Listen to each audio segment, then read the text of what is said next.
शेंबूड आहे, पोटात घाण आहे, डोळ्यात चिपडा आहे, आणि देवाने काही एवढं रिकामपण आहे का जे तुमच्या अंगात आले? देव कधी कुणाच्या अंगात येत नसते. देव अंगात आणणारे पाखंडीच असते. गाडगे बाबा कीर्तन करायचे की बाबा तुम्ही देव पाहिला करे. तुकाराम महाराजवर येणार आहे बरोबर, तुम्हाला वाटण गेले बोलावला आपल्यावर बोलायला, आणि हा कोणता गाडगे बाबा मांडून राहिला आपल्यासमोर.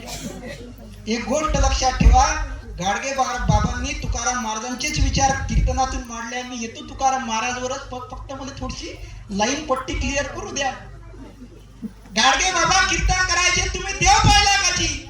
लोक म्हणायचे नाही. मग देव किती आहे जी? लोक म्हणायचे बाबा देव एक आहे. आता तुम्ही मला सांगा देव किती आहे? एक. सांगा ना, बोलत नाही का तुमच्या इकडे? 36 कोटी. 31 कोटी 36 कोटी देव आहे, 36 कोटी असं लोक म्हणतात. किती? आता तुम्ही मला गोष्ट सांगा, गाडगे बाबा विचारायचे देव किती आहे? लोक म्हणायचे बाबा देव एक आहे.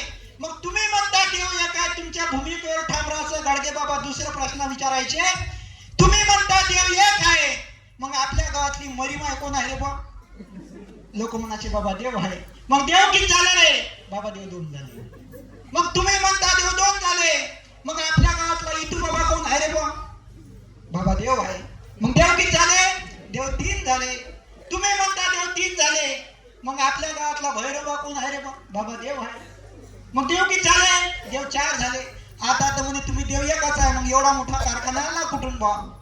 राष्ट्रसंत तुकडोजी महाराजांनी सांगितलं, हर देश में तू हर भेष में तू, तेरे नाम अनेक तू एक ही है, तेरी रंगभूमि यह विश्व भरा, सब खेल में मेल में तू ही तू है, सागर से उठा बादल बन के, बादल से फटा जल हो करके, फिर लहर बना नदिया बहरी, तेरे भिन्न प्रकार तू एक ही है. कोणी तेरे गॉड म्हणते, कोणी अल्लाह म्हणते.